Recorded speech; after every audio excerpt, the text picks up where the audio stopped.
ಹಣ್ಣು ಹೊನ್ನು ತೋಟಗಾರಿಕೆ ಬೆಳೆಗಳಲ್ಲಿ ಸಮಗ್ರ ಬೇಸಾಯ ವಿಧಾನವನ್ನು ಕುರಿತ ಬಾನುಲಿ ಸರಣಿಯ ಉದ್ಘಾಟನಾ ಸಮಾರಂಭದ ಬಾನುಲಿ ವರದಿ.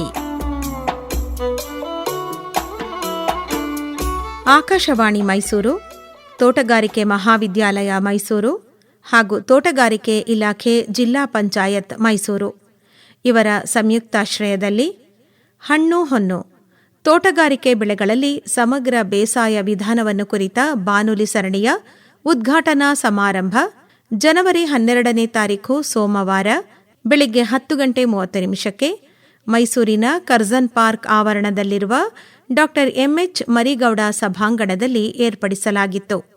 ನೂರಾರು ಕೃಷಿಕರು, ಬಾನುಲಿ ಕೇಳುಗರು ಹಾಗೂ ಅಧಿಕಾರಿಗಳಿಂದ ಸಭಾಂಗಣ ಕಿಕ್ಕಿರಿದು ನೆರೆದಿತ್ತು. ಹಸಿರು ಪರಿಸರದ ನಡುವೆ ಕಂಗೊಳಿಸುತ್ತಿದ್ದ ಈ ಕಾರ್ಯಕ್ರಮ ಮೈಸೂರು ತಾಲೂಕು ಯಲಚನಹಳ್ಳಿಯ ತೋಟಗಾರಿಕೆ ಮಹಾವಿದ್ಯಾಲಯದ ವಿದ್ಯಾರ್ಥಿನಿಯರಾದ ಅಪೇಕ್ಷಾ ಹಾಗೂ ಹೇಮಶ್ರೀ ಅವರ ಪ್ರಾರ್ಥನಾ ಗೀತೆಯೊಂದಿಗೆ ಪ್ರಾರಂಭವಾಯಿತು. ಹೇ ಶಾರದೆ ದಯ ಪಾಲಿಸು, ಈ ಬಾಳನು ಬೆಳಕಾಗಿಸು.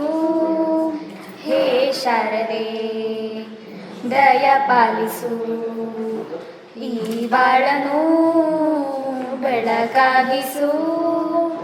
ನಾಳೆಗಳ ದಾರಿಯಲಿ ನಂಬಿಕೆಯ ನೆಲೆಯಾಗಿರಿಸು, ಮುನ್ನಡೆಸು. ಕೈ ಹಿಡಿದು ನಾವಾಡು ಪದ ಪದದಲ್ಲೂ ಸಂಚರಿಸು. ಹೂವಲ್ಲಿ ಜೇನು ಗುಡಿ ಕಟ್ಟದೇನು, ನೀರಲ್ಲಿ ಮೀನು ಅಡಿ ಮುಟ್ಟದೇನು. ಆ ದೈವದಾಜ್ಞೆನೇ ಎಲ್ಲಾನು. ಹೇ ಶಾರದೆ ದಯ ಪಾಲಿಸು, ಈ ಬಾಳನು ಬೆಳಕಾಗಿಸು. ಹೇ ಶಾರದೆ. ಕಾರ್ಯಕ್ರಮದಲ್ಲಿ ಭಾಗವಹಿಸಿದ್ದವರನ್ನು ಸ್ವಾಗತಿಸಿದವರು ಮೈಸೂರು ಜಿಲ್ಲಾ ತೋಟಗಾರಿಕಾ ಜಂಟಿ ನಿರ್ದೇಶಕರಾದ ಮಂಜುನಾಥ್ ಅಂಗಡಿ ಅವರು. ಹಣ್ಣು ಹೊನ್ನು ತೋಟಗಾರಿಕೆ ಬೆಳೆಗಳಲ್ಲಿ ಸಮಗ್ರ ಬೇಸಾಯ ಕ್ರಮದ ಬಾನುಲಿ ಸರಣಿ ಕಾರ್ಯಕ್ರಮ ಇವತ್ತಿನ ದಿವಸ ನಾವು ಹಮ್ಮಿಕೊಂಡಿದ್ದೇವೆ.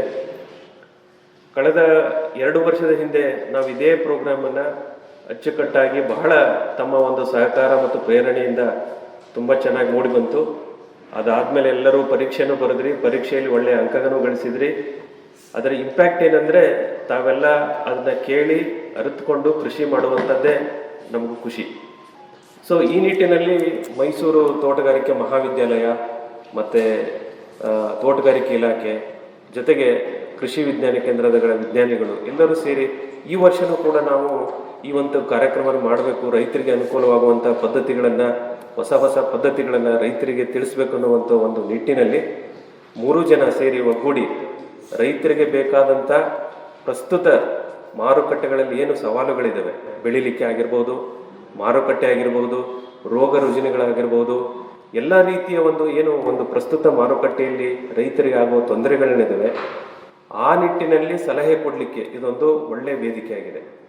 ಈ ಹಣ್ಣು ಹೊನ್ನು ಕಾರ್ಯಕ್ರಮಕ್ಕೆ ಇವತ್ತು ನಮ್ಮ ಮುಖ್ಯ ಅತಿಥಿಗಳು ಮತ್ತು ಉದ್ಘಾಟನೆಗೆ ಆಗಮಿಸಿರ್ತಕ್ಕಂಥ ನಮ್ಮ ಬಾಗಲಕೋಟೆ ತೋಟಗಾರಿಕೆ ವಿಶ್ವವಿದ್ಯಾಲಯದ ಕುಲಪತಿಗಳಾದಂಥ ಡಾಕ್ಟರ್ ವಿಷ್ಣುವರ್ಧನ್ ಸರ್ ಬಂದಿದ್ದಾರೆ.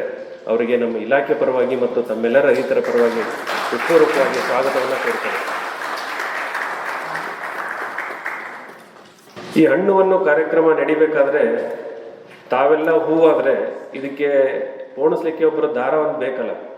ಆ ದಾರವಾಗಿ ನಮ್ಮ ಇಲಾಖೆ ಜೊತೆಗೆ ಮತ್ತು ವಿಶ್ವವಿದ್ಯಾಲಯ ಜೊತೆಗೆ ಕೊಂಡಿಯಾಗಿ ನಿಂತಿರ್ತಕ್ಕಂಥ ನಮ್ಮ ಆಕಾಶವಾಣಿಯ ಕಾರ್ಯಕ್ರಮ ನಿರ್ವಾಹಕರು ಕೃಷಿರಂಗ ಶ್ರೀ ಕೇಶವ ಮೂರ್ತಿಯವರು ಕೂಡ ಈ ಕಾರ್ಯಕ್ರಮದಲ್ಲಿ ಭಾಗವಹಿಸಿದ್ದಾರೆ. ಅವ್ರಿಗೂ ಕೂಡ ತಮ್ಮೆಲ್ಲರ ಪರವಾಗಿ ಮತ್ತು ಇಲಾಖೆ ಪರವಾಗಿ ಸ್ವಾಗತವನ್ನು ಕೋರುತ್ತೇನೆ. ಹಣ್ಣು ಹೊನ್ನು ಬಾನುಲಿ ಸರಣಿಯನ್ನು ಕುರಿತು ಪ್ರಾಸ್ತಾವಿಕ ನುಡಿಗಳನ್ನಾಡಿದವರು ಮೈಸೂರು ಆಕಾಶವಾಣಿ ಕೇಂದ್ರದ ಕಾರ್ಯಕ್ರಮ ನಿರ್ವಾಹಕರಾದ ಎನ್ ಕೇಶವಮೂರ್ತಿ ಅವರು. ಬಾನುಲಿ ಸರಣಿ ಕಾರ್ಯಕ್ರಮಗಳು ಆಕಾಶವಾಣಿಗೆ ಹೊಸದಲ್ಲ. ಆದರೆ ಪ್ರತಿ ಬಾರಿ ಒಂದು ಬಾನುಲಿ ಸರಣಿಯನ್ನು ಮಾಡಿದಾಗ ಉದ್ದೇಶಗಳು ವಿಭಿನ್ನವಾಗಿರ್ತವೆ. ಈ ಬಾರಿ 1 ವರ್ಷದ ಕಾರ್ಯಕ್ರಮ ಸರಣಿಯನ್ನು ನಾವು ರೂಪಿಸಬೇಕು ಅಂದಾಗ ಈ ಬಾನುಲಿ ಸರಣಿಯಲ್ಲಿ ಏನಿರಬೇಕು ಅನ್ನೋದ್ರ ಬಗ್ಗೆನೇ ಬಹಳಷ್ಟು ಆಲೋಚನೆ ಮಾಡಿದ್ವಿ. ಸುಮ್ಮನೆ ತೋಟಗಾರಿಕಾ ಬೆಳೆಗಳ ಬೇಸಾಯಕ್ಕೆ ಸಂಬಂಧಪಟ್ಟಂತೆ ಏನೇನೋ ಹೇಳೋ ಬದಲು ಜನರಿಗೆ ಏನು ಅಗತ್ಯ ಇದೆ ಅದನ್ನೇ ಈ ಬಾರಿ ನಾವು ಕೊಡೋ ಪ್ರಯತ್ನ ಮಾಡಿದ್ದೇವೆ. ಪ್ರತಿ ಬಾರಿ ಒಬ್ಬ ವಿಜ್ಞಾನಿ ಇಡೀ ಕಾರ್ಯಕ್ರಮದ ತುಂಬ ಆವರಿಸ್ಕೊಳ್ಳೋರು, ಆದರೆ ಈ ಬಾರಿ ಇಬ್ಬಿಬ್ಬರು ವಿಜ್ಞಾನಿಗಳನ್ನು ನಾವು ಜೋಡಿಸೋ ಪ್ರಯತ್ನವನ್ನು ಮಾಡಿದ್ದೇವೆ. ಮತ್ತು ಕೇವಲ ಮೈಸೂರು, ಮಂಡ್ಯ, ಚಾಮರಾಜನಗರ ಜಿಲ್ಲೆ, ಮೈಸೂರು ಆಕಾಶವಾಣಿಯ ಪ್ರಧಾನವಾದ ಕವರೇಜ್ ಏರಿಯಾ ಆಗಿದ್ದರೂ ಈ ಬಾರಿ ನಾವು ಗಡಿಯನ್ನು ದಾಟಿದ್ದೇವೆ. ಉತ್ತಮವಾದ ವಿಜ್ಞಾನಿ, ಉತ್ತಮವಾದ ರೈತ ಎಲ್ಲಿ ಸಿಗ್ತಾರೆ ಅಲ್ಲಿಂದಲೇ ಅವರನ್ನು ಹೆಕ್ಕಿ ತಂದು ಈ ಕಾರ್ಯಕ್ರಮದ ಸರಣಿಯಲ್ಲಿ ಅವರನ್ನು ಅಳವಡಿಸ್ಕೊಳ್ಳೋ ಪ್ರಯತ್ನವನ್ನು ಮಾಡಿದ್ದೇವೆ. ಎಲ್ಲದಕ್ಕಿಂತ ಮುಖ್ಯವಾಗಿ ಇಡೀ 1 ವರ್ಷಗಳ ಕಾಲ ಹಂಗಾಮು ಯಾವ ರೀತಿ ಮುಂದುವರಿಯುತ್ತೆ, ಹಂಗಾಮಿಗೆ ಅನುಸಾರವಾಗಿ ಕಾರ್ಯಕ್ರಮವನ್ನು ಜೋಡಣೆ ಮಾಡಿದ್ದೇವೆ. 15ನೇ ತಾರೀಕಿನಿಂದ ಈ ಬಾನುಲಿ ಸರಣಿ ಕಾರ್ಯಕ್ರಮ ಆರಂಭ ಆಗುತ್ತೆ. ಡಿಸೆಂಬರ್ವರೆಗೂ ಕೂಡ ಈ ಕಾರ್ಯಕ್ರಮ ಸರಣಿ ಮುಂದುವರಿಯುತ್ತೆ. ಎಂದಿನಂತೆ ಈ ಸರಣಿಯ ಮುಕ್ತಾಯದ ಸಂದರ್ಭದಲ್ಲಿ ಒಂದು ಮುಕ್ತ ಪರೀಕ್ಷೆ ಕೂಡ ಇರುತ್ತೆ. ತಾವೆಲ್ಲರೂ ಬಂದು ಪರೀಕ್ಷೆಯನ್ನು ಬರೀತೀರಿ. ಒಳ್ಳೆಯ ಬಹುಮಾನವನ್ನು ಕೂಡ ತಾವು ಪಡೆದುಕೋಬಹುದು. ಅಷ್ಟೇ ಅಲ್ಲ, ಜ್ಞಾನವನ್ನು ಕೂಡ ಈ ಬಾನುಲಿ ಸರಣಿಯ ಮೂಲಕ ತಾವು ಪಡೆದುಕೋಬಹುದು.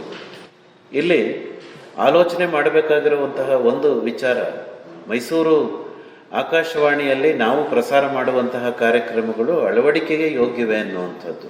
ಅಂದರೆ ನಾವು ಬಾನುಲಿಯಲ್ಲಿ ಹೇಳ್ತೀವಿ, ಆದರೆ ಅಳವಡಿಸೋ ಬಗ್ಗೆ ಹೆಚ್ಚು ಆಲೋಚನೆ ಮಾಡಬೇಕಾಗಿರೋದ್ರಿಂದ ಈ ಬಾರಿ 4 ಕಾರ್ಯಾಗಾರಗಳನ್ನು ಕೂಡ ಈ ಬಾನುಲಿ ಸರಣಿಯಲ್ಲೇ ನಾವು ಸೇರಿಸುವಂತಹ ಆಲೋಚನೆ ಮಾಡಿದ್ದೇವೆ. ಈ ಕಾರ್ಯಾಗಾರಗಳು ಹ್ಯಾಂಡ್ಸ್ ಆನ್ ಎಕ್ಸ್ಪೀರಿಯನ್ಸ್, ಅಂದರೆ ನಿಮಗೆ ಬಾನುಲಿಯಲ್ಲಿ ಕೇಳಿದಂತಹ ವಿಚಾರಗಳನ್ನು ಅಲ್ಲಿ ಅರ್ಥ ಮಾಡ್ಕೊಳ್ಳುವಂತಹ ಪ್ರಯತ್ನವನ್ನು ತಾವು ಮಾಡ್ತಾರೆ. ಅಷ್ಟೇ ಅಲ್ಲ, ಅನುಭವಿ ಕೃಷಿಕರೊಂದಿಗೆ, ವಿಜ್ಞಾನಿಗಳೊಂದಿಗೆ ನೇರವಾದ ಸಂವಾದವನ್ನು ಕೂಡ ಮಾಡುವಂತಹ ಅವಕಾಶವನ್ನು ಈ 1 ವರ್ಷದಲ್ಲಿ ನಾವು ನಿಮಗೆ ಮಾಡಿಕೊಡ್ತೀವಿ. ಅಷ್ಟೇ ಅಲ್ಲ, ಒಂದಷ್ಟು ಆಸಕ್ತಿದಾಯಕ ಅಂಶಗಳು ಕೂಡ ಈ ಬಾನುಲಿ ಸರಣಿಯಲ್ಲಿದೆ. ತಾವು ಈ ಒಂದು ಬಾನುಲಿ ಸರಣಿಯ ಕರಪತ್ರ ಬಿಡುಗಡೆ ಆದಮೇಲೆ ನಿಮಗೆ ಕೊಡ್ತೀವಿ. ದಯಮಾಡಿ ತಾವು ಅದನ್ನು ಗಮನ ಇಟ್ಟು ನೋಡಿ. ಮತ್ತು ಕಾರ್ಯಕ್ರಮ ಸರಣಿಯನ್ನು ಪ್ರೀತಿಯಿಂದ ಆಲಿಸಿ. ಈಗ ನಾವು ಕೂಡ ಆನ್ಲೈನಲ್ಲಿದ್ದೇವೆ, ಹಾಗಾಗಿ ನ್ಯೂಸ್ ಆನ್ ಏರ್ ಆ್ಯಪನ್ನು ತಾವು ಡೌನ್ಲೋಡ್ ಮಾಡಿಕೊಂಡ್ರೆ ವಿಶ್ವದಾದ್ಯಂತ ಈ ಬಾನುಲಿ ಸರಣಿ ಕಾರ್ಯಕ್ರಮವನ್ನು ಕೇಳ್ಬೋದು. ಆಕಾಶವಾಣಿ ಮೈಸೂರು FM 100.6 ನಮ್ಮ ಯೂಟ್ಯೂಬ್ ಚಾನಲಲ್ಲಿ ಹಣ್ಣು ಹೊನ್ನು ಬಾನುಲಿ ಸರಣಿಯ ಪ್ರತ್ಯೇಕವಾದ ಪ್ಲೇ ಲಿಸ್ಟನ್ನು ಕೂಡ ನಾವು ಮಾಡ್ತೇವೆ. ಈ ಬಾನುಲಿ ಸರಣಿಯ ಉದ್ಘಾಟನಾ ಸಮಾರಂಭದಿಂದ ಹಿಡಿದು ಸುಮಾರು 52 ಕಾರ್ಯಕ್ರಮಗಳು ನಮ್ಮ ಯೂಟ್ಯೂಬ್ ಚಾನಲಲ್ಲಿ ಲಭ್ಯ ಇರ್ತವೆ. ಯಾವಾಗ ಬೇಕಾದರೂ ನಿಮಗೆ ಇಷ್ಟ ಬಂದಾಗ ಅದನ್ನು ಆಲಿಸ್ಬೋದು, ಮಾಹಿತಿಯನ್ನು ಪಡ್ಕೋಬೋದು.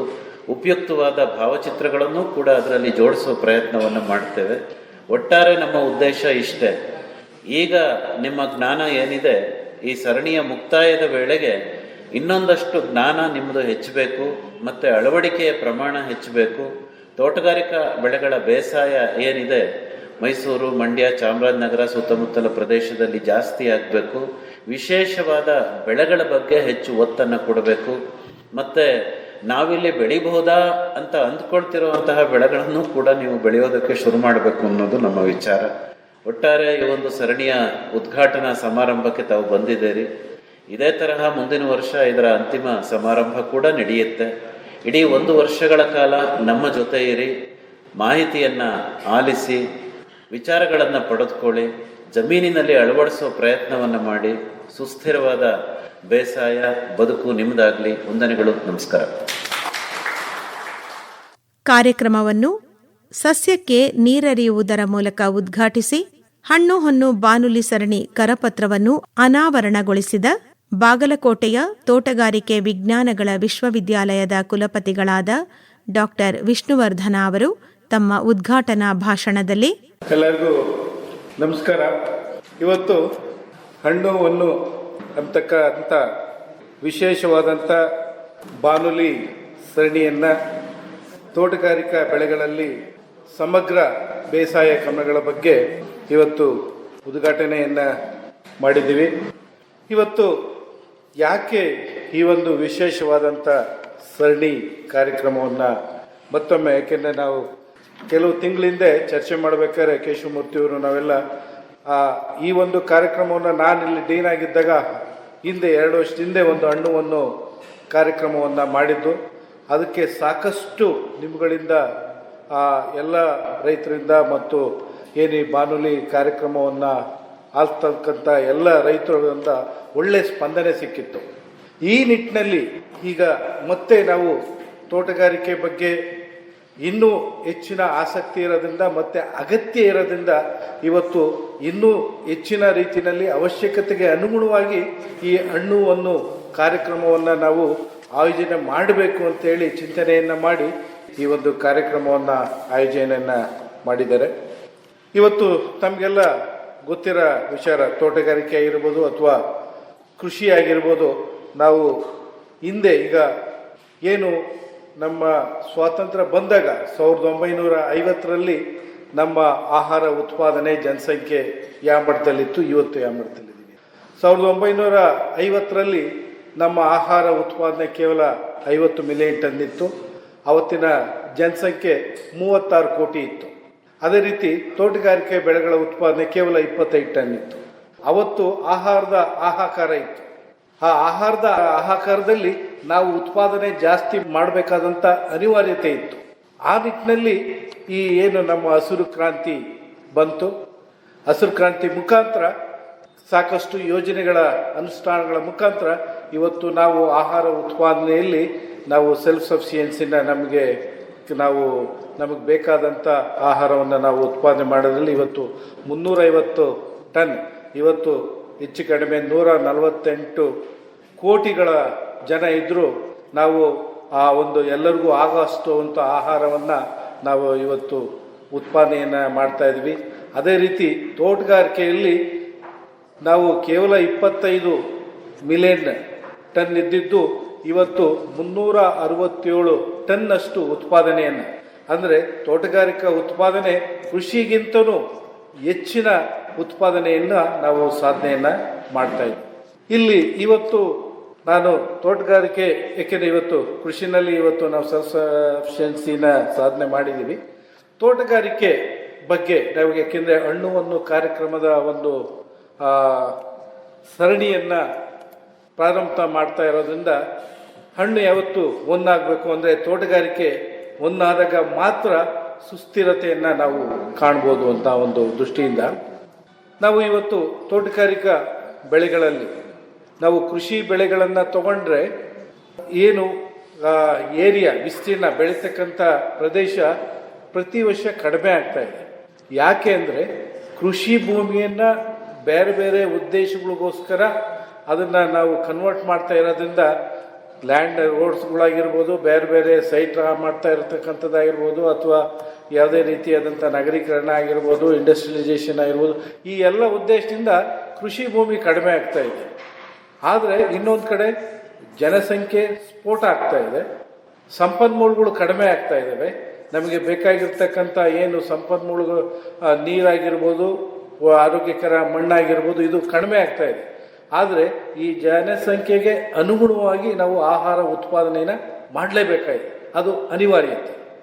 ಆ ಒಂದು ದೃಷ್ಟಿಯಿಂದ ನಾವು ಆಹಾರ ಉತ್ಪಾದನೆಯನ್ನು ನಾವು ಹಸಿರು ಕ್ರಾಂತಿಯಿಂದ ಮಾಡಿದು. ಆದರೆ ಈ ಆಹಾರ ಉತ್ಪಾದನೆ ಏನು ನಮ್ಮ ಫುಡ್ ಸೆಕ್ಯೂರಿಟಿ ಬಂತು. ಆದರೆ ಎಲ್ಲೋ ಒಂದು ಕಡೆ ನಮಗೆ ಆ ಬರೀ ಆಹಾರ ಆದರೆ ಸಾಕಾಗೋದಿಲ್ಲ, ಆದರೆ ನ್ಯೂಟ್ರಿಷನ್ನು ಬೇಕಾಗಿದೆ. ಪೋಷಕಾಂಶಗಳ ಕೊರತೆ ಈಗ ಎದ್ದು ಕಾಣ್ತಾ ಇದೆ. ಈ ನ್ಯೂಟ್ರಿಷನ್ ಸೆಕ್ಯೂರಿಟಿ ಅಂತಕ್ಕಂಥದ್ದು ಬೇಕಾಗಿದೆ. ಇದನ್ನು ನಾವು ತೋಟಗಾರಿಕೆ ಬೆಳೆಗಳನ್ನು ಅಗತ್ಯಕ್ಕೆ ಅನುಗುಣವಾಗಿ ಬೆಳೆದು ಅದನ್ನು ಉಪಯೋಗಿಸಿದಾಗ ಮಾತ್ರ ಈ ಒಂದು ನ್ಯೂಟ್ರಿಷನ್ ಸೆಕ್ಯೂರಿಟಿನ ಅಥವಾ ಪೋಷಕಾಂಶಗಳ ಕೊರತೆಯನ್ನು ನಾವು ನೀಗಿಸ್ಬೋದಾಗಿದೆ.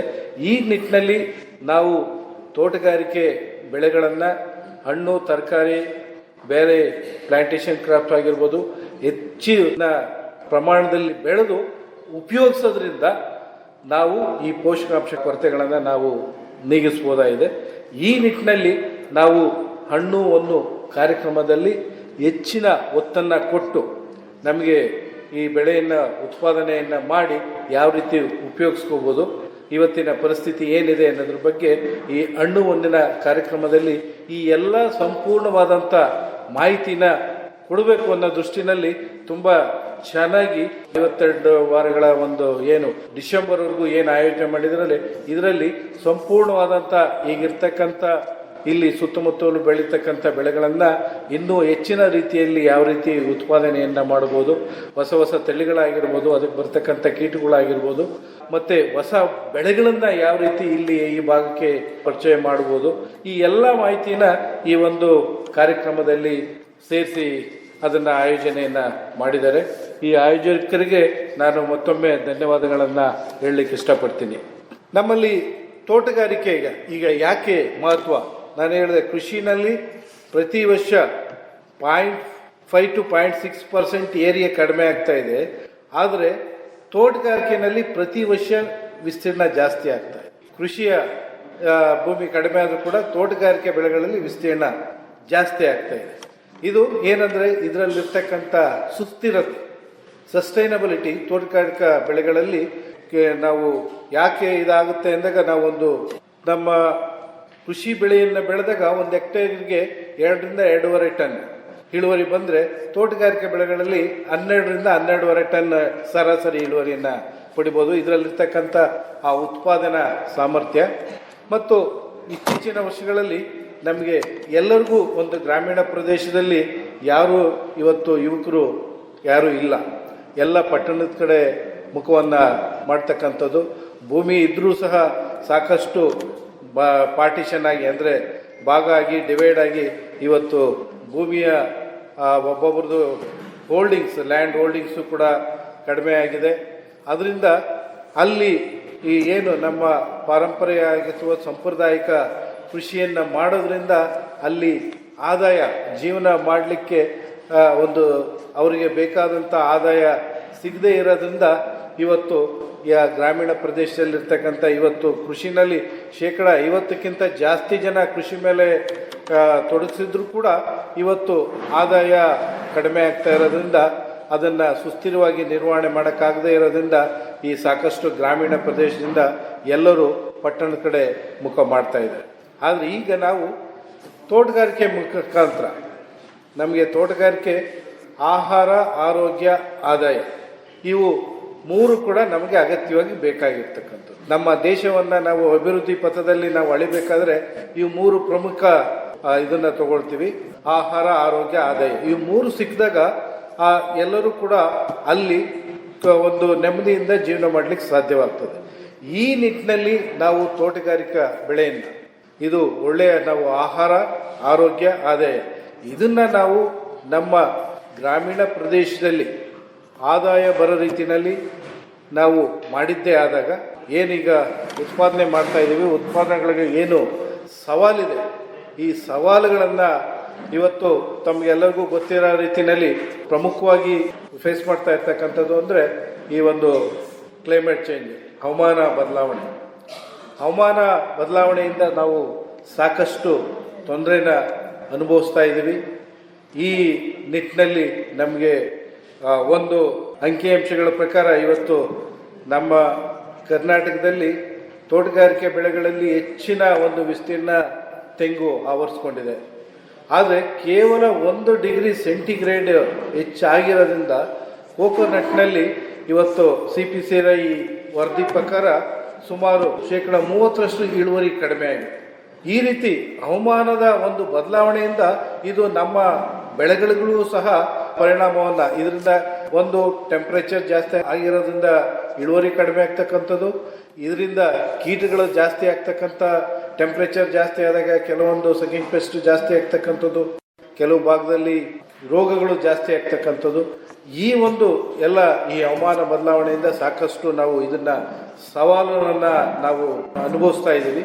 ಈ ನಿಟ್ಟಿನಲ್ಲಿ ನಮ್ಮ ಯೂನಿವರ್ಸಿಟಿಯಿಂದನೂ ಸಹ ವಿವಿಧ ಸಂಶೋಧನಾ ಕೇಂದ್ರಗಳಿಂದ ನಾವು ಈ ಸವಾಲುಗಳನ್ನು ನಾವು ತಗೊಂಡು ಇದನ್ನು ಯಾವ ರೀತಿ ನಾವು ಇದಕ್ಕೆ ತಕ್ಕಾದಂಥ ಕ್ಲೈಮೇಟ್ ಸ್ಮಾರ್ಟ್ ಟೆಕ್ನಾಲಜಿನ ನಾವು ಡೆವಲಪ್ ಮಾಡಬೇಕು ಅನ್ನೋ ನಿಟ್ಟಿನಲ್ಲಿ ಇವತ್ತು ಸಂಶೋಧನೆ ಮತ್ತು ಅದಕ್ಕೆ ಬೇಕಾಗಿರ್ತಕ್ಕಂಥ ತಾಂತ್ರಿಕತೆಗಳನ್ನು ಈಗ ಒದಗಿಸಲಿಕ್ಕೆ ನಮ್ಮ ಎಲ್ಲ ಸಂಶೋಧನಾ ಕೇಂದ್ರಗಳು ಸಹ ಆ ನಿಟ್ಟಿನಲ್ಲಿ ಸಂಶೋಧನೆಯನ್ನು ಮಾಡ್ತಾ ಇದ್ದಾವೆ. ಸೂಕ್ತವಾದಂಥ ತಳಿಗಳನ್ನು ಅಭಿವೃದ್ಧಿ ಮಾಡ್ತಕ್ಕಂಥದ್ದು ಈ ಒಂದು ವಾತಾವರಣದ ಒಂದು ಸೂಕ್ತತೆಗಾಗಿ. ಅದೇ ರೀತಿ ಈಗ ನಾವು ನ್ಯೂಟ್ರಿಷನನ್ನು ಇದಕ್ಕೋಸ್ಕರ ಬಯೋಫಾರ್ಟಿಫೈಡ್ ವೆರೈಟೀಸ್ನ ಸೂಕ್ತವಾದಂಥ ಪೋಷಕಾಂಶಗಳನ್ನು ಹೊಂದಿರತಕ್ಕಂಥ ತಳಿಗಳನ್ನು ಅಭಿವೃದ್ಧಿ ಮಾಡ್ತಕ್ಕಂಥದ್ದು. ಈ ಕೆಲಸಗಳನ್ನು ಮತ್ತು ಇವತ್ತೇನು ಅತಿವೃಷ್ಟಿ ಅನಾವೃಷ್ಟಿ ಆಗ್ತಾ ಇದೆ, ಇವತ್ತು ಹವಾಮಾನದ ಬದಲಾವಣೆಯಿಂದ ಕೆಲವು ಸರಿ ನೀರು ಅತಿ ಹೆಚ್ಚು ಮಳೆ ಆದಾಗ ನೀರು ನಿಂತ್ಕೊಂಡಾಗ ನಮಗೆ ಸಾಕಷ್ಟು ಬೆಳೆ ನಷ್ಟ ಆಗ್ತಾ ಇರೋದನ್ನು ನಾವೆಲ್ಲ ನೋಡ್ತಾ ಇದ್ದೀವಿ. ಅದೇ ರೀತಿ ಯಾವಾಗ ಮಳೆ ಕಡಿಮೆ ಆಗ್ತದೆ ಆವಾಗ ನೀರಿಲ್ದೇ ಒಣಗ್ತಕ್ಕಂಥದ್ದನ್ನು, ಟೆಂಪ್ರೇಚರ್ ಜಾಸ್ತಿ ಆದ ಬೆಳೆಯನ್ನು ಹಾನಿ ಆಗ್ತಕ್ಕಂಥದ್ದನ್ನು ನೋಡಿದ್ದೀವಿ. ಇದಕ್ಕೆ ಸೂಕ್ತವಾದಂಥ ತಾಂತ್ರಿಕತೆಗಳನ್ನು ಅಭಿವೃದ್ಧಿ ಮಾಡೋ ನಿಟ್ಟಿನಲ್ಲಿ ಕೂಡ ಎಲ್ಲ ಸಂಶೋಧನಾ ಕೇಂದ್ರಗಳು ರಾಜ್ಯ ಮಟ್ಟದಲ್ಲಿ ರಾಷ್ಟ್ರ ಮಟ್ಟದಲ್ಲಿ ನಾವು ಮುನ್ನಡೀತಾ ಅದನ್ನು ಚಾಲೆಂಜಾಗಿ ತೊಗೊಳ್ತಾ ಇದ್ದೀವಿ. ಕಾರ್ಯಕ್ರಮಕ್ಕೆ ಮುಖ್ಯ ಅತಿಥಿಗಳಾಗಿ ಆಗಮಿಸಿದ್ದ ಮೈಸೂರಿನ ತೋಟಗಾರಿಕೆ ಮಹಾವಿದ್ಯಾಲಯದ ಡೀನ್ ಡಾಕ್ಟರ್ ಸಿಎನ್ ಹಂಚಿನಮನಿ ಅವರು ಮಾತನಾಡುತ್ತಾ, ನಮಗೆಲ್ಲ ತಿಳಿದ ಹಾಗೆ ಇತ್ತೀಚಿನ ದಿನಗಳಲ್ಲಿ ನಾವು ತೋಟಗಾರಿಕೆ ಬೆಳೆಗಳನ್ನು ಹೆಚ್ಚಿನ ಪ್ರಮಾಣದಲ್ಲಿ ಬೆಳೀತಾ ಇದ್ದೇವೆ. ಯಾಕಂದ್ರೆ ಅದಕ್ಕೆ ಕಾರಣ ಹೆಚ್ಚಿನ ಒಂದು ಆದಾಯ ಮತ್ತು ನಮಗೆ ದೇಹಕ್ಕೆ ಬೇಕಾಗುವಂಥ ಪೋಷಕಾಂಶಗಳನ್ನು ನಾವು ತರಕಾರಿ ಮತ್ತು ಹಣ್ಣುಗಳಲ್ಲಿ ಸಾಕಷ್ಟು ವಿಫಲವಾಗಿ ಇರುವುದರಿಂದ ನಾವು ಅದನ್ನು ನಮ್ಮ ದೇಹಕ್ಕೆ ಪಡಿಬೋದು ಅಂತ ಹೇಳಿ ನಾವು ಇತ್ತೀಚಿನ ದಿನಗಳಲ್ಲಿ ಬಹಳಷ್ಟು ಸುಮಾರು ತರಕಾರಿ ಬೆಳೆಗಳಿರ್ಬೋದು, ಹಣ್ಣಿನ ಬೆಳೆಗಳನ್ನು ಸಾಕಷ್ಟು ಪ್ರೋತ್ಸಾಹಿಸಿದ್ದೀವಿ. ಅದೇ ರೀತಿಯಾಗಿ ನಮ್ಮ ಮೈಸೂರು ಭಾಗದಲ್ಲಿ ಕೂಡ ಸಾಕಷ್ಟು GI ಬೆಳೆಗಳು ಇದಾವೆ. ಇಲ್ಲೇ ನಂಜನಗೂಡು ರಸಬಾಳೆ ಇರ್ಬೋದು ಮತ್ತು ವಿಳ್ಯದೆಲೆ, ಮೈಸೂರು ವಿಳ್ಯದೆಲೆ, ಮಲ್ಲಿಗೆ, ಈ ರೀತಿಯಾಗಿ ರೈತರು ಇದರಿಂದ ಸಾಕಷ್ಟು ಆದಾಯಗಳನ್ನು ಪಡೆದು ಇವತ್ತು ರಫ್ತನ್ನು ಕೂಡ ನಮ್ಮಲ್ಲಿಂದ ಮಾಡ್ತಾ ಇದ್ದಾರೆ. ಅದಕ್ಕಾಗಿ ಈ ಒಂದು ಭಾಗದಲ್ಲಿ ಹೆಚ್ಚಿನ ಇನ್ನೂ ತರಕಾರಿ ಬೆಳೆಗಳು ಅಥವಾ ಹಣ್ಣಿನ ಬೆಳೆಗಳಿಗೆ, ಒಟ್ಟು ತೋಟಗಾರಿಕೆ ಬೆಳೆಗಳಿಗೆ ಒತ್ತು ಕೊಡಬೇಕಂತ ಹೇಳಿ ಹಣ್ಣು ಒಂದು ಆಕಾಶವಾಣಿ ಸರಣಿ ಕಾರ್ಯಕ್ರಮ. ಯಾಕಂದ್ರೆ ಇದು ಬಹಳಷ್ಟು ಎಲ್ಲ ರೈತರಿಗೆ ತಲುಪುವಂಥ ಒಂದು ಆಕಾಶವಾಣಿ. ಯಾವುದೇ ಗ್ರಾಮದಲ್ಲಿರ್ಬೋದು ಅಲ್ಲಿಯೂ ಕೂಡ ರೈತರು ಇದನ್ನು ಆಲಿಸ್ತಾರೆ. ಅದಕ್ಕಾಗಿ ಈ ಒಂದು ಸರಣಿಯನ್ನು 2ನೇ ಬಾರಿಗೆ ಪ್ರಾರಂಭ ಮಾಡಿದ್ದಾರೆ. ಇದರಲ್ಲಿ ನಾವು ಮುಖ್ಯವಾಗಿ ಕೆಲವೊಂದು ಬೆಳೆಗಳು, ಮೊದಲು ನಾವು ಸಾಂಪ್ರದಾಯಿಕ ಬೆಳೆಗಳನ್ನ ಯಾವನ್ನ ಬೆಳೀತಿರಲಿಲ್ಲ ಆ ಬೆಳೆಗಳು ಕೂಡ ಇವತ್ತು ಮೈಸೂರು ಭಾಗದಲ್ಲಿ ಬರ್ತಾ ಇದ್ದಾವೆ. ಉದಾಹರಣೆಗೆ ಅಡಿಕೆಯನ್ನು ಪ್ರಾರಂಭಿಸಿದ್ದಾರೆ ರೈತರು, ಕೆಲವೊಂದು ರೈತರು ದಾಳಿಂಬೆಯನ್ನು ಕೂಡ ಕೃಷಿ ಪ್ರಾರಂಭ ಮಾಡ್ತಾ ಇದ್ದಾರೆ. ಮತ್ತು ತಾಳೆ ಬೆಳೆ ಮೊದಲಿನಿಂದ ಇತ್ತು, ಇವತ್ತಿಗೆ ಮತ್ತು ಒಂದು ಏರಿಯಾ ಜಾಸ್ತಿ ಆಗ್ತಾ ಇದೆ. ಅದಕ್ಕಾಗಿ ಅಂಥ ಒಂದು ವಿಜ್ಞಾನಿಗಳನ್ನು ಕೂಡ ಬಯಲು ಸೀಮೆಯಿಂದ ಅಡಿಕೆ ಬೆಳೆಗಳ ಬಗ್ಗೆ ಸವಿಸ್ತಾರವಾಗಿ ಹೇಳಲು ಅವನ್ನು ಕೆಲವೊಂದು ಹಾಕಿದ್ದಾರೆ. ಮತ್ತು ಮಾವು ಒಂದು ಉತ್ತಮವಾದ ಬೆಳೆ, ತಮಗೆಲ್ಲ ತಿಳಿದ ಹಾಗೆ ಅದನ್ನು ಕೂಡ ಅದರ ಒಂದು ತಂತ್ರಜ್ಞಾನ ಮತ್ತು ರಫ್ತನ್ನು ಯಾವ ರೀತಿ ಮಾಡಬೇಕು ಮತ್ತು ಗುಣಮಟ್ಟವನ್ನು ಯಾವ ರೀತಿ ಹೆಚ್ಚಿಸ್ಕೋಬೇಕು ಅನ್ನೋದ್ರ ಬಗ್ಗೆನೂ ಕೆಲವೊಂದು ವಿಷಯ ತಜ್ಞರನ್ನ ಕರೆಸಿ ಈ ಒಂದು ಸರಣಿಯನ್ನು ನಡೆಸ್ತಾ ಇದ್ದಾರೆ. ಅದಕ್ಕಾಗಿ ರೈತ ಬಾಂಧವರು ಈ ಒಂದು ಸದುಪಯೋಗವನ್ನು ಪಡಿಸ್ಕೋಬೇಕು. ಯಾಕಂದ್ರೆ ಇತ್ತೀಚಿನ ದಿನಗಳಲ್ಲಿ ನಮ್ಮ ಸರ್ ಆಗಲೇ ಹೇಳಿದರು, ವಿಷ್ಣುವರ್ಧನ್ ಸರ್, ನಮ್ಮಲ್ಲಿ ಏರಿಯಾ ಕಡಿಮೆ ಆಗ್ತಾ ಇದೆ. ಯಾಕಂದ್ರೆ ನಾವು ನಗರೀಕರಣದತ್ತ ವಾಲ್ತಾ ಇದ್ದೇವೆ. ನಗರೀಕರಣದಿಂದ ಏನಾಗ್ತಾ ಇದೆ, ಏರಿಯಾ ಕಡಿಮೆ ಆಗ್ತಾ ಇದೆ ಮತ್ತು ನಾವು ಈಗ ಹೆಚ್ಚಿನ ಇಳುವರಿಯನ್ನು ಪಡೆಯಲೇಬೇಕಾಗಿದೆ. ಯಾಕಂದ್ರೆ ಜನಸಂಖ್ಯೆ ಹೆಚ್ಚಾಗ್ತಾ ಇದೆ, ಆದರೆ ನಮ್ದು ಏರಿಯಾ ಕಡಿಮೆ ಆಗ್ತಾ ಇದೆ. ಅದಕ್ಕಾಗಿ ಆ ಜನಸಂಖ್ಯೆಯನ್ನು ಫೀಡ್ ಮಾಡಲಿಕ್ಕೆ ಹೆಚ್ಚಿನ ಆದಾಯವನ್ನು ಮತ್ತು ತರಕಾರಿ ಮತ್ತು ಹಣ್ಣು ಬೆಳೆಗಳನ್ನ ಇವತ್ತು ನಾವು ಹೆಚ್ಚಿಗೆ ಬೆಳಿಬೇಕಾಗೈತೆ. ಇವತ್ತು ನಮ್ಮ ಬೆಳೆಗಳು, ಉದಾಹರಣೆಗೆ ನಾವು ಸಾಂಬಾರ ಬೆಳೆಗಳು ಇರ್ಬೋದು, ಲ್ಯಾಂಡ್ ಆಫ್ ಸ್ಪೈಸ್ ಅಂತೇಳಿ ನಮ್ಮ ಭಾರತವನ್ನು ನಾವು ಏನು ಹೇಳ್ತೀವಿ, ನೀವು ಜಗತ್ತಿನ ಯಾವುದೇ ಮೂಲೆಯಲ್ಲಿ ಹೋಗ್ರಿ, ಅಲ್ಲಿ ಒಂದು ಸ್ಪೈಸ್ ಭಾರತದ ಸಾಂಬಾರು ಅಂಗಡಿ ಸಿಗ್ತಾವ ನಿಮಗೆ. ಅಂದ್ರೆ ಎಲ್ಲ ಸಾಂಬಾರು ಬೆಳೆಗಳು ಆ ಅಂಗಡಿಯಲ್ಲೇ ದೊರೀತಾವ. ಎಂಥ ಒಂದು ಬಹಳ ಅತಿ ಕುಗ್ರಾಮ್ ದೇಶದಲ್ಲಿ ಹೋದ್ರೂ ಕೂಡ, ಆಫ್ರಿಕಾ ದೇಶದಲ್ಲಿ ಇರ್ಬೋದು ಮತ್ತು ದುಬೈದಲ್ಲಿ ಎಲ್ಲೇ ಹೋಗ್ರಿ ನೀವು, ಅಲ್ಲಿ ಒಂದು ಇಂಡಿಯನ್ ಸ್ಪೈಸ್ ಶಾಪ್ ಅಂತ ಹೇಳಿ ಸಿಗತ್ತೆ. ಅಂದ್ರೆ ಅಷ್ಟೊಂದು ಪ್ರಸಿದ್ಧವಾದ ನಮ್ಮ ತರಕಾರಿ ಬೆಳೆಗಳು ಜಗತ್ತಿನಾದ್ಯಂತ ಪಸರಿಸಿಬಿಟ್ಟಾವ. ಅಲ್ಲಿ ನೀವು ಆ ಮಸಾಲೆ ಅಂಗಡಿಗೆ ಹೋದ್ರೆ ಅಂದ್ರೆ ಎಲ್ಲಾ ತರದ ಮಸಾಲೆಗಳನ್ನು ಕೊಡ್ತಾರ. ಅಂತ ಎಲ್ಲಾ ಬೆಳೆಗಳನ್ನು ನಾವು ಬೆಳಿಬಹುದು, ಬೇರೆ ದೇಶದಲ್ಲಿ ಸಾಧ್ಯ ಇಲ್ಲ. ಇವತ್ತು ನಾವು ನಿಮಗೆಲ್ಲ ನೋಡಿದ್ರಿ, ನಾವು ಕನ್ಯಾಕುಮಾರಿಯಿಂದ ಹಿಡಿದು ಕಾಶ್ಮೀರ ತನ ವೈವಿಧ್ಯವಾದ ಜನನೂ ಸಿಗ್ತಾರೆ, ವೈವಿಧ್ಯವಾದ ಮಣ್ಣು ಇದೆ, ವೈವಿಧ್ಯವಾದ ಗಾಳಿ ಬೆಳಕು ಇದೆ. ಎಲ್ಲ ರೀತಿಯಿಂದ ನಾವು ಇರೋದ್ರಿಂದ ಈ ಹಣ್ಣನ್ನು ನೀವು ಬೆಳಿತೀರಾ ಅಂತ ಹೇಳಿ ಭಾರತೀಯರಿಗೆ ಕೇಳಿದ್ರೆ ಸಾಧ್ಯ ಐತಿ. ಇವತ್ತು ನಾವು ಉತ್ತತ್ತಿ ಡೇಟ್ನಿಂದ ಹಿಡಿದು ಎಲ್ಲ ಬೆಳೆಗಳನ್ನು ನಾವು ಆಪಲ್ ಕೂಡ ಬೆಳೀತಾ ಇದ್ದೇವೆ. ಅದಕ್ಕಾಗಿ ಇವತ್ತು ನಾವು ತೋಟಗಾರಿಕೆಗಳನ್ನ ಹೆಚ್ಚಿನ ಪ್ರಮಾಣದಲ್ಲಿ ಬೆಳಿಬೇಕಾಗಿದೆ. ನಾವು ನೋಡಿದ್ರೆ ನೀವು ಕರೋನಾದಲ್ಲಿ ಬೇರೆ ದೇಶಗಳು ಎಲ್ಲ ಬಹಳಷ್ಟು ಅಫೆಕ್ಟ್ ಆಯ್ತು. ನಮ್ಮಲ್ಲಿ ಅಂಥ ಒಂದು ಸಾವುಗಳು ಸಂಭವಿಸಲಿಲ್ಲ. ಅದಕ್ಕೆ ಕಾರಣ ನಾವು ತಿನ್ನುವಂಥ ಇಂಥ ಹಣ್ಣು ಮತ್ತು ತರಕಾರಿಗಳು, ಗಡ್ಡೆ ಗೆಣಸುಗಳು ಇರ್ಬೋದು, ಎಲ್ಲವನ್ನು ನಾವು ಅವಕರಲ್ಲಿ ಇರುವಂಥ ಒಂದು ತಡೆದುಕೊಳ್ಳುವಂಥ ರೋಗ ನಿರೋಧಕ ಶಕ್ತಿ ನಮಗೆ ಬಹಳ ಪ್ರಾಮುಖ್ಯವಾದ ಪಾತ್ರವನ್ನು ವಹಿಸಿದ್ದಕ್ಕಾಗಿ ನಾವು ಪಾಪ್ಯುಲೇಷನ್ ಜನಸಂಖ್ಯೆ ಜಾಸ್ತಿ ಇದ್ರೂ ಕೂಡ ಕರೋನಾದಲ್ಲಿ ನಾವು ಬಚಾವದೀವಿ. ಅದಕ್ಕಾಗಿ ಇವತ್ತು ತಾವು ಬಹಳಷ್ಟು ಜನ ಹಿರಿಯರು ಇದ್ದೀರಿ. ನಾವು ಏನು ಊಟ ಆಹಾರ ಪದ್ಧತಿ ಐತಿ ಅದರಲ್ಲಿ ಹಣ್ಣನ್ನು ನಾವು ಹೆಚ್ಚಾಗಿ ಸೇವಿಸ್ತಾ ಇರ್ತೀವಿ. ಇನ್ನೂ ಕೂಡ ನಮ್ಮ ಜನಾಂಗ ಕೂಡ ಇವತ್ತಿನ ದಿನ ನೀವು ನೋಡಿರ್ಬೋದು, ಎಲ್ಲರೂ ಪಿಜ್ಜಾ ಮತ್ತು ಬರ್ಗರ್ ಕಡೆ ಹೊಳ್ಳಿದ್ದಾರೆ. ಅದನ್ನು ನಾವು ತಡೆ ಹಿಡಿಬೇಕಂದ್ರೆ ಹಣ್ಣುಗಳನ್ನು ಹೆಚ್ಚಾಗಿ ಬೆಳೆದು ಅವರಿಗೆ ತಿನ್ನೋದನ್ನ ಕಲಿಸಬೇಕು. ಅಂದಾಗ ಮಾತ್ರ ಆರೋಗ್ಯವಂತ ಸಮಾಜವನ್ನು ನಾವು ನಿರ್ಮಿಸಕ್ಕೆ ಸಾಧ್ಯ ಐತಿ. ಆ ಒಂದು ನಿಟ್ಟಿನಲ್ಲಿ ಇಂಥ ಒಂದು ಹಣ್ಣು ಸರಣಿ ಕಾರ್ಯಕ್ರಮಗಳು ನಿಜವಾಗಿ ರೈತರಿಗೆ ಮತ್ತು ಈ ಎಲ್ಲ ಕೇಳುಗರಿಗೆ ಒಂದು ಬಹಳಷ್ಟು ಸಹಾಯವನ್ನ ಮಾಡ್ತದೆ ಅಂತ ಹೇಳಿ ನನ್ನ ಅನಿಸಿಕೆ. ಅದೇ ನಿಟ್ಟಿನಲ್ಲಿ ಇಲ್ಲಿ ನನಗೆ ಕರೆದು ಮಾತನಾಡಕ್ಕೆ ಅವಕಾಶ ಮಾಡಿಕೊಟ್ಟಿದ್ದಕ್ಕಾಗಿ ವಂದಿಸುತ್ತಾ ನನ್ನ ಮಾತನ್ನು ಮುಗಿಸ್ತಾ ಇದ್ದೀನಿ. ಧನ್ಯವಾದಗಳು. ಇದೇ ಸಂದರ್ಭದಲ್ಲಿ ಕೃಷಿರಂಗ ಕಾರ್ಯಕ್ರಮದ ಆಸಕ್ತ ಕೇಳುಗರಾದ ಮಹದೇವ ಶೆಟ್ಟಿ ಹಾಗೂ ವರದರಾಜು ಅವರು ಹಣ್ಣು ಹೊನ್ನು ಸರಣಿಯನ್ನು ಕುರಿತಂತೆ ತಮ್ಮ ಅನಿಸಿಕೆಯನ್ನ ಹಂಚಿಕೊಂಡ್ರು. ಕಳೆದ ಸಾರಿ ಹಣ್ಣು ಹೊನ್ನು ಕಾರ್ಯಕ್ರಮ ಬಹಳ ಉತ್ತಮವಾಗಿ ಮೂಡಿಬಂತು. ನಮ್ಮ ಜಂಟಿ ನಿರ್ದೇಶಕರಾದಂಥ ನಾಗರಾಜ್ ಸಾಹೇಬ್ರವರು ಆ ಉದ್ದೇಶ ಏನು ಇಟ್ಕೊಂಡಿದ್ರು ಅಂದರೆ, ನಂಜನಗೂಡು ರಸಬಾಳೆ, ಮೈಸೂರು ವಿಳ್ಯದೆಲೆ, ಮಲ್ಲಿಗೆ, ಮೈಸೂರು ಮಲ್ಲಿಗೆ ಇವೆಲ್ಲ ನಶಿಸಿ ಹೋಯ್ತಾ ಇದೆ. ಇದನ್ನು ಏನಾದ್ರು ಮಾಡಿ ಸ್ಥಳೀಯ ಬೆಳೆಗಳನ್ನು ನಾವು ಉಳಿಸ್ಬೇಕು ಅಂದ್ಬಿಟ್ಟು ನಮ್ಮ ಕೇಶಮೂರ್ತಿ, ನಮ್ಮ ಗುರುಗಳಾದಂಥ ಕೇಶಮೂರ್ತಿ ಅವ್ರ ಜೊತೆ ಮಾತಾಡಿ ಈ ಕಾರ್ಯಕ್ರಮವನ್ನು ನಾವು ಅಚ್ಚುಕಟ್ಟಾಗಿ ಮಾಡಬೇಕು. ನಮ್ಮ ಸ್ಥಳೀಯ ತಳಿಗಳೆಲ್ಲ ನಶಿಸಿ ಹೋಗ್ತಾ ಇದೆ, ಇದನ್ನು ಹಣ್ಣುವನ್ನು ಕಾರ್ಯಕ್ರಮವನ್ನು ಮಾಡಬೇಕು ಅಂತ ಜಂಟಿ ನಿರ್ದೇಶಕರು ಏನೇ ಆಗಲಿ ಎಷ್ಟೇ ಕಷ್ಟ ಇದ್ರೂ ಸಹ ಆ ಕಾರ್ಯಕ್ರಮವನ್ನು ಭಾಳ ಉತ್ತಮವಾಗಿ ನಡೆಸ್ಕೊಟ್ರು. ನಿಜವಾಗ್ಲೂ ಭಾಳ ಶ್ರಮ ಪಟ್ಟಿದ್ದಾರೆ. ಪುನಃ ಶ್ರಮ ಪಡೋಕ್ಕೆ ನಮ್ಮ ಕೇಶಮೂರ್ತಿಯವರು ವ್ಯವಸ್ಥೆ ಮಾಡ್ತಾ ಇದ್ದಾರೆ. ಎಷ್ಟೇ ಅವ್ರು ಹೇಳಿದ್ರು ನಾವು ಋಣಿ. ಇವ್ರ ಉದ್ದೇಶ ಏನು ಅಂದರೆ, ಹಣ್ಣುವನ್ನು ಓಸರನ್ನು ಪರೀಕ್ಷೆ ಮಾಡಿದ್ರು, ಅವರು ಕೆಲವು ಜನ ತೇರ್ಗಡೆ ಆದರು. ಭಾಳ ಸಂತೋಷ. ನಾವು ಪರೀಕ್ಷೆ ಅಂತಲೇ ನಾವಲ್ಲ, ಈ ಕಾರ್ಯಕ್ರಮವನ್ನು ಕೇಳಬೇಕು. ಹೊಸ ಹೊಸ ತಾಂತ್ರಿಕತೆ ಈಗ ಬೆಳೀತಾ ಇದೆ. ನಮ್ಮ ತಾತನ ಕಾಲದ ಬೇಸಾಯ ಇಲ್ಲ ಇವಾಗ ಕೇಶಮೂರ್ತಿಯವ್ರ ಬೇಸಾಯ.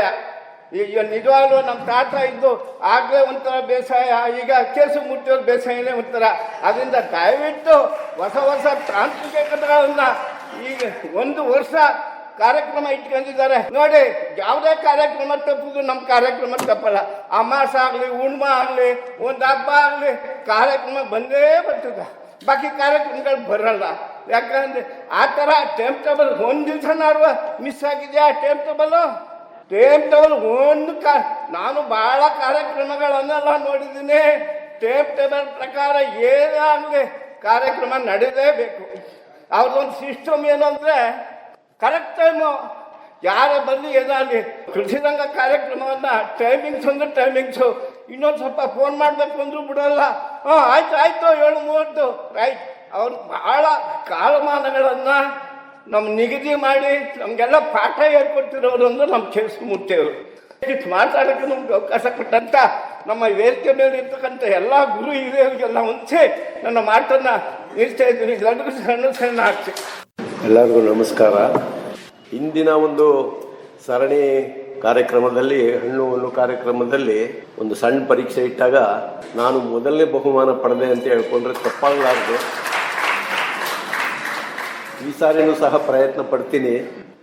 ಈ ಸಾರಿನ ಈ ಒಂದು 52 ವಾರಗಳ ಕಾರ್ಯಕ್ರಮನೂ ಬಹಳ ಅಚ್ಚುಕಟ್ಟಾಗಿರ್ತದೆ ಮತ್ತು ಸಂದರ್ಭೋಚಿತವಾಗಿ ನಮ್ಮ ಕೇಶವಮೂರ್ತಿ ಸಾಹೇಬರು ಈ ಒಂದು ಕಾರ್ಯಕ್ರಮವನ್ನು ರೂಪಿಸಿದ್ದಾರೆ. ಇಷ್ಟೊತ್ತು ಕೂತ್ಕೊಂಡು ನಾನು ನೋಡಿದೆ 52 ವಾರ ಏನೇನಿದೆ ಅಂತ. ಬಹಳ ಅರ್ಥಗರ್ಭಿತವಾಗಿದೆ, ಸಮಯೋಚಿತವಾಗಿದೆ. ಈಗ ನೋಡಿ, ಇವತ್ತು ಕೂಳೆ, ಕಬ್ಬು ಬೇಸಾಯ, ಮತ್ತೊಂದು ಮಗದೊಂದು ನಡೀತಾ ಇದೆ, ಕೂಳೆ ಬೆಳೆಗೆ ಏನೇನೋ ಅಂತ. ಇವತ್ತು ಒಂದು ಕಾರ್ಯಕ್ರಮ ಇದೆ ಕೂಳೆ ಬೇಸಾಯದ ಬಗ್ಗೆ. ಒಬ್ಬ ನಿವೃತ್ತ ವಿಜ್ಞಾನಿಗಳು ಸ್ವಾಮಿಯವರು, ಅವ್ರದ್ದು ಒಂದು ರೇಡಿಯೋ ಟಾಕ್ ಇದೆ ಆಕಾಶವಾಣಿನಲ್ಲಿ. ಅದೇ ರೀತಿ ಗುರುವಾರ ದಿನ ಮೊದಲನೇ ಕಾರ್ಯಕ್ರಮ ಶುರುವಾಗ್ತಾ ಇರೋದೇ ಮಾವಿನ ಬೆಳೆ ಬಗ್ಗೆ. ಈಗ ಮಾವು, ಚಿಗುರು, ಮೊಗ್ಗು ಪ್ರಾರಂಭ ಆಗ್ತಾ ಇದೆ ಕೆಲವು ತಳಿಗಳಲ್ಲಿ. ಈ ಒಂದು ಸಮಯದಲ್ಲಿ ಆ ಒಂದು ಕಾರ್ಯಕ್ರಮವನ್ನು ನಾವು ಮನಸ್ಸಿಟ್ಟು ಒಂದು 40 ನಿಮಿಷ, ಇನ್ನೇನೂ ಇಲ್ಲ, 6:50 7:30 ಅಥವಾ 40 ಈ ಕಾರ್ಯಕ್ರಮದಲ್ಲಿ ಬಹಳ ಉಪಯುಕ್ತ ಮಾಹಿತಿ ಸಿಗುತ್ತೆ. ದಯಮಾಡಿ ಈ ಒಂದು ಕಾರ್ಯಕ್ರಮವನ್ನು ನಾವು ಇಲ್ಲಿ ಬಂದಿರೋ ಇಷ್ಟು ಜನನಾದ್ರೂ ನಾವು ಮನಸ್ಸು ಮಾಡಿದ್ರೆ ಇಲ್ಲಿ ಬಂದಿರೋ 10ರಷ್ಟು ಜನಕ್ಕೆ ನಾವು ಆಟೋಮೆಟಿಕ್ ಆಗಿ ರವಾನಿಸ್ಬೋದು ಕಿವಿಯಿಂದ ಕಿವಿಗೆ. ಆದರೂ ನಾವಾದರೂ ಕೂತ್ಕೊಂಡು ಕೇಳೋಣ. ಆ ಕಾರ್ಯಕ್ರಮದಲ್ಲಿರೋ ಬಹಳ ಮುಖ್ಯವಾದ ಅಂಶಗಳು ಏನೇನಿದೆ ರೈತರಿಗೆ ಅದನ್ನೆಲ್ಲ ಕಂಪ್ಲೀಟಾಗಿ ಹೇಳ್ತಾರೆ. ಅದನ್ನು ನಮಗೆ ನಂಬರು, ಕಾಂಟ್ಯಾಕ್ಟ್ ನಂಬರು ಎಲ್ಲ ಕೊಡ್ತಾರೆ. ನಮ್ಮ ಸಂಶಯನೆಲ್ಲ ಪರಿಹರಿಸ್ಕೋಬೋದು. ನನಗಿಂತೂ ಚೆನ್ನಾಗಿ ನೀವು ಮೊದಲನೇ ಬಹುಮಾನ ತಗೊಳ್ಳಿ ಈ ಸಾರಿ 52 ವಾರದ ಕಾರ್ಯಕ್ರಮದಲ್ಲಿ ಅಂತ ನಾನು ಬೇಡ್ಕೊಳ್ತೀನಿ ಕೈ ಮುಗಿದು. ಮತ್ತು ಈ ಒಂದು ಕಾರ್ಯಕ್ರಮ ಇನ್ನೂ ಯಶಸ್ವಿಯಾಗಿ ನಡೀಲಿ. ನಾವು ಯಾರೂ ಊಹಿಸಲಾರದು, ನಮ್ಮ ಇಲಾಖೆಗಳು ಸಹ ಇಷ್ಟೊಂದು ಮನ ಮುಟ್ಟುವಂತೆ, ರೈತರಿಗೆ ಕಿವಿ ಮುಟ್ಟುವಂತೆ ನಾವು ಹೇಳೋಕ್ಕೋಕೆ ಸಾಧ್ಯವಿಲ್ಲ. ಆದರೆ ಆಕಾಶವಾಣಿ ಕೇಳೋದು ಬಿಡಬೇಡಿ, ಮರಿಬೇಡಿ. ಮುಂದಕ್ಕೆ ಪ್ರತಿಯೊಬ್ಬರಿಗೂ ಈ ಕಾರ್ಯಕ್ರಮದಲ್ಲಿ ಭಾಗವಹಿಸಿದವ್ರಿಗಿರ್ಬೋದು ಅಥವಾ ಬಹುಮಾನ ಪಡೆದವ್ರಿಗಿರ್ಬೋದು ಒಂದೊಂದು ರೇಡಿಯೋ ಕೊಡೋದನ್ನು ಕಾರ್ಯಕ್ರಮವನ್ನು ನಮ್ಮ ಕೇಶವಮೂರ್ತಿ ಸಾಹೇಬರು ಅನುಷ್ಠಾನಕ್ಕೆ ತರಲಿ, ಅದು ಜಾರಿ ಆಗಲಿ ಅಂತ ನಾನು ಎಲ್ಲರನ್ನು ಕೇಳ್ಕೊತಾ ಅವಕಾಶ ಕೊಟ್ಟವರಿಗೆ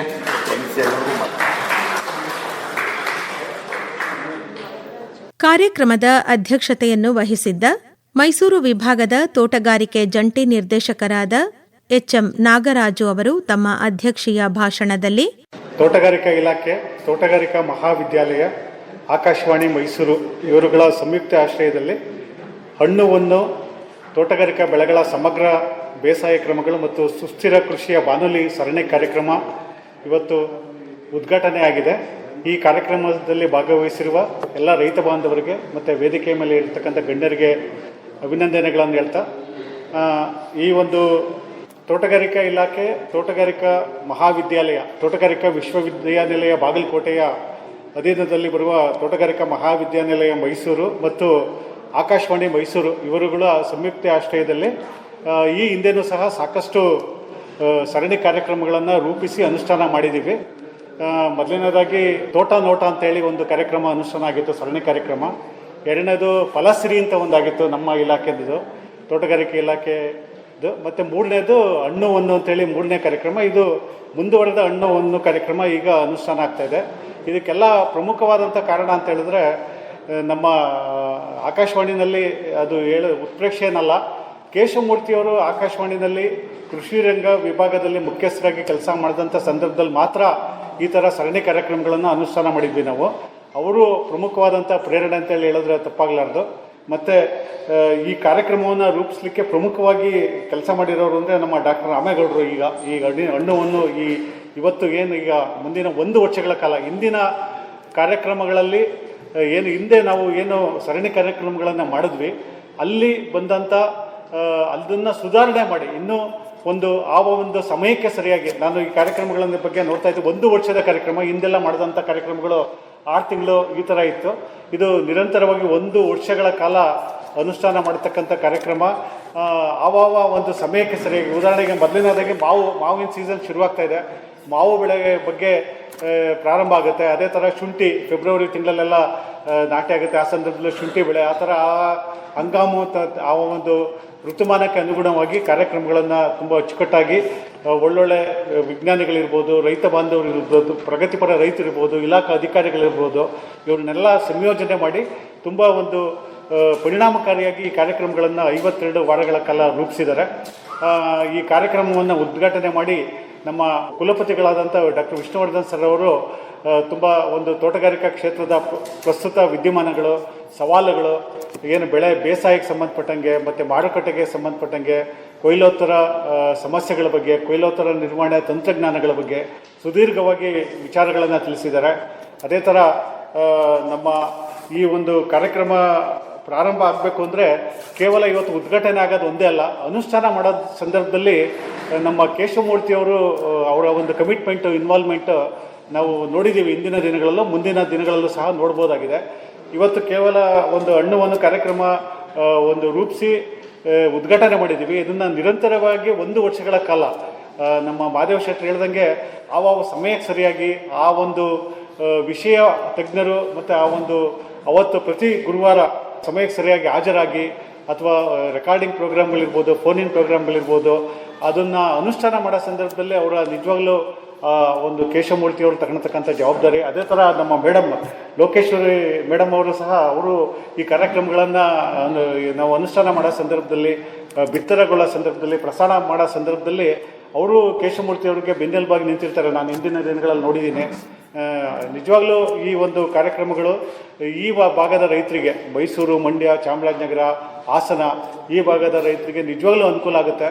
ನಾವು ಸಾಮಾನ್ಯವಾಗಿ ಇಲಾಖೆ ಅಂತ ಹೇಳಿದ್ರೆ, ತೋಟಗಾರಿಕೆ ಇಲಾಖೆ ಅಂದರೆ ಸರ್ಕಾರ ಕೊಡ್ತಕ್ಕಂಥ ಯೋಜನೆಗಳನ್ನು ಅನುಷ್ಠಾನ ಮಾಡೋದು ಅಷ್ಟೇ ಕ್ಕೆ ಸೀಮಿತ ಆಗೋದ್ರ ಬದಲಾಗಿ ಪ್ರಮುಖವಾದಂಥ ಇಲಾಖೆ ಕೆಲಸಗಳು, ವಿಶ್ವವಿದ್ಯಾನಿಲಯದ ಕೆಲಸಗಳು ಏನಂತ ಹೇಳಿದ್ರೆ ರೈತರಿಗೆ ಆ ಸಮಯಕ್ಕೆ ಸರಿಯಾಗಿ ವಿವಿಧ ತಂತ್ರಜ್ಞಾನಗಳನ್ನು, ಅದರ ಮಾಹಿತಿಯನ್ನು ತಲುಪಿಸೋ ಜವಾಬ್ದಾರಿ ಇರೋದ್ರಿಂದ ಇದು ನಿಜವಾಗ್ಲೂ ಈ ಒಂದು ವಿಸ್ತರಣಾ ಕಾರ್ಯಕ್ರಮದ ಭಾಗವಾಗಿ ತಂತ್ರಜ್ಞಾನಗಳನ್ನು ಸಮಯಕ್ಕೆ ಸರಿಯಾಗಿ ರೈತರಿಗೆ ತಲುಪಿಸ್ಲಿಕ್ಕೆ ನಿಜವಾಗ್ಲೂ ಈ ಕಾರ್ಯಕ್ರಮಗಳು ತುಂಬ ಅನುಕೂಲ ಆಗುತ್ತೆ ಅಂತೇಳಿ ಹೇಳ್ತಾ, ಈ ಒಂದು ಕಾರ್ಯಕ್ರಮ ಚೆನ್ನಾಗಿ ಯಶಸ್ವಿಯಾಗಿ ಮೂಡಿ ಬರಲಿ. ಎಲ್ಲ ಈ ಭಾಗದ ರೈತ ಬಾಂಧವರು ಭಾಗವಹಿಸಿ ಈ ಕಾರ್ಯಕ್ರಮವನ್ನು ಯಶಸ್ವಿಗೊಳಿಸ್ಲಿ ಅಂತೇಳಿ ಹೇಳ್ತಾ, ತೋಟಗಾರಿಕಾ ಕ್ಷೇತ್ರದಲ್ಲಿ ನಮ್ಮ ಇಲಾಖೆ ವತಿಯಿಂದ ಏನು ಈ ಯೋಜನೆಗಳ ಜೊತೆಗೆ ನಮ್ಮಲ್ಲಿ ಈಗ ನಮ್ಮ ಸರ್ ಹೇಳಿದ್ರು, ವಿಷ್ಣುವರ್ಧನ್ ಸರ್, ಮಣ್ಣು ಪರೀಕ್ಷೆ, ನೀರು ಪರೀಕ್ಷೆ, ರಂಗಸಮುದ್ರದಲ್ಲಿ ನಮ್ಮದು ಒಂದು ಸಮಗ್ರ ಜೈವಿಕ ಕೇಂದ್ರ ಅಂತ ಇದೆ. ಅಲ್ಲೂ ಮಣ್ಣು ಮತ್ತು ನೀರಿನ ಪರೀಕ್ಷೆಗಳನ್ನು ಮಾಡಿಸ್ಲಿಕ್ಕೆ ಒಂದು ವ್ಯವಸ್ಥೆ ಇದೆ. ಮತ್ತು ಜೈವಿಕ ಗೊಬ್ಬರಗಳಿಗೆ ಈಗ ತುಂಬ ರಾಸಾಯನಿಕಗಳನ್ನು ಕಡಿಮೆ ಮಾಡಲಿಕ್ಕೆ ಜೈವಿಕ ಗೊಬ್ಬರಗಳಾದಂಥ ಅರ್ಕಾ ಮೈಕ್ರೋಬಿಯಲ್ ಕನ್ಸಾರ್ಟಿಯಂ ಅಂತೇಳಿ ಅದನ್ನು ಉತ್ಪಾದನೆ ಮಾಡಿ ರೈತರಿಗೆ ಕೊಡ್ತಾಯಿದ್ದೀವಿ. ನಮ್ಮಲ್ಲಿ ಬನ್ನೂರು ರೋಡಲ್ಲಿ ರಂಗಸಮುದ್ರ ಅಂತೇಳಿ ಅಲ್ಲಿ ಒಂದು ಜೈವಿಕ ಕೇಂದ್ರ ಇದೆ. ಅದೇ ಥರ ಮದ್ದೂರಿನಲ್ಲಿ ಒಂದು ನಮ್ಮದು ನಿಖರ ಬೇಸಾಯ ಒಂದು ಉತ್ಕೃಷ್ಟ ಕೇಂದ್ರ ಅಂತ ಇದೆ. ಅಲ್ಲೂ ಸಹ ತರಕಾರಿ ಬೆಳೆಗಳಲ್ಲಿ ಬಾಳೆ ಬೆಳೆ, ಈ ಥರ ಬೇರೆ ಬೇರೆ ಪೆಪ್ಪರ್ ಇರ್ಬೋದು, ಟರ್ಮರಿಕ್ ಇರ್ಬೋದು, ಅರಿಶಿನ ಇರ್ಬೋದು, ಶುಂಠಿ ಇರ್ಬೋದು, ಈ ಥರ ಬೇರೆ ಬೇರೆ ಸ್ಪೆಷಲ್ಸ್ ಅಂತೇಳಿ ಈ ಭಾರತೀಯ ತೋಟಗಾರಿಕಾ ಸಂಶೋಧನಾ ಸಂಸ್ಥೆ ಹೆಸರುಘಟ್ಟದವರು ಅಭಿವೃದ್ಧಿಪಡಿಸಿರುವ ತಂತ್ರಜ್ಞಾನವನ್ನು ಬಳಸ್ಕೊಂಡು ಈ ಸ್ಪೆಷಲ್ಗಳನ್ನು ಉತ್ಪಾದನೆ ಮಾಡಿ ರೈತರಿಗೆ ಕೊಡತಕ್ಕಂಥ ಕಾರ್ಯಕ್ರಮ ಇದೆ. ಅವುಗಳನ್ನೆಲ್ಲ ಬಳಸ್ಕೋಬೋದಾಗಿದೆ. ಅದೇ ಥರ ಈ ಒಂದು ಮಣ್ಣು ಮತ್ತು ನೀರಿನ ಪರೀಕ್ಷೆ ಆಧಾರದ ಮೇಲೆ ಮಣ್ಣಿನ ಆರೋಗ್ಯವನ್ನು ಕಾಪಾಡೋ ನಿಟ್ಟಿನಲ್ಲಿ, ಮತ್ತು ನೀರು ಸಮಗ್ರವಾಗಿ ಈಗ ನಮಗೆ ಏನು ನೀರನ್ನು ಸದ್ಬಳಕೆ ಮಾಡ್ಕೋಬೇಕಂತ ಹೇಳಿದ್ರೆ ನಮ್ಮಲ್ಲಿ ಹನಿ ನೀರಾವರಿ ಪದ್ಧತಿಯನ್ನು ಅಳವಡಿಸ್ಕೊಂಡ್ರೆ 90% ಸಹಾಯಧನ ಇದೆ. ಹನಿ ನೀರಾವರಿ ಪದ್ಧತಿಯನ್ನು ಅಳವಡಿಸ್ಕೊಂಡ್ರೆ ಗಿಡಕ್ಕೆ ಎಷ್ಟು ನೀರು ಬೇಕು ಅಷ್ಟನ್ನು ಕೊಡಲಿಕ್ಕೆ ಅನುಕೂಲ ಆಗುತ್ತೆ. ಮತ್ತು ಸುಮಾರು ಅನುಕೂಲಗಳಿದೆ. ಈಗ ಉದಾಹರಣೆ, ಒಂದು ಬಾಳೆ ಅಂತ ಹೇಳಿದ್ರೆ ಒಂದು ದಿನಕ್ಕೆ 20 ಲೀಟ್ರ್ ನೀರು ಬೇಕಾಗುತ್ತೆ. ಒಂದು ಅಡಿಕೆ ಗಿಡ ಅಂದರೆ 20 ಲೀಟ್ರ್ ನೀರು ಬೇಕಾಗುತ್ತೆ. ಒಂದು ತೆಂಗಿನ ಗಿಡ ಅಂದರೆ ಒಂದು ದಿವಸಕ್ಕೆ ಒಂದು 100 ಲೀಟ್ರ್ ಗರಿಷ್ಠ ನೀರು ಬೇಕಾಗುತ್ತೆ. ಆ ನೀರನ್ನು ಎಷ್ಟು ನೀರು ಬೇಕು ಅಷ್ಟೊಂದು ನೀರು ಕೊಡೋದಕ್ಕೆ ಅನುಕೂಲ ಆಗುತ್ತೆ. ಮತ್ತು ಸಮಗ್ರವಾಗಿ ನಾವು ಪೋಷಕಾಂಶಗಳನ್ನು ಸಹ ನೇರವಾಗಿ ಈ ಒಂದು ವಾಟರ್ ಸಾಲ್ಯುಬಲ್ ಫರ್ಟಿಲೈಸರ್ಸ್, ನೀರಿನಲ್ಲಿ ಕರಗತಕ್ಕಂಥ ಗೊಬ್ಬರಗಳನ್ನು ನೇರವಾಗಿ ಗಿಡಕ್ಕೆ ಎಷ್ಟು ಬೇಕಷ್ಟು ಕೊಡೋದ್ರ ಮೂಲಕ ನಾವು ವೆಚ್ಚಗಳನ್ನು ಸಹ ಕಡಿಮೆ ಮಾಡಬಹುದಾಗಿದೆ.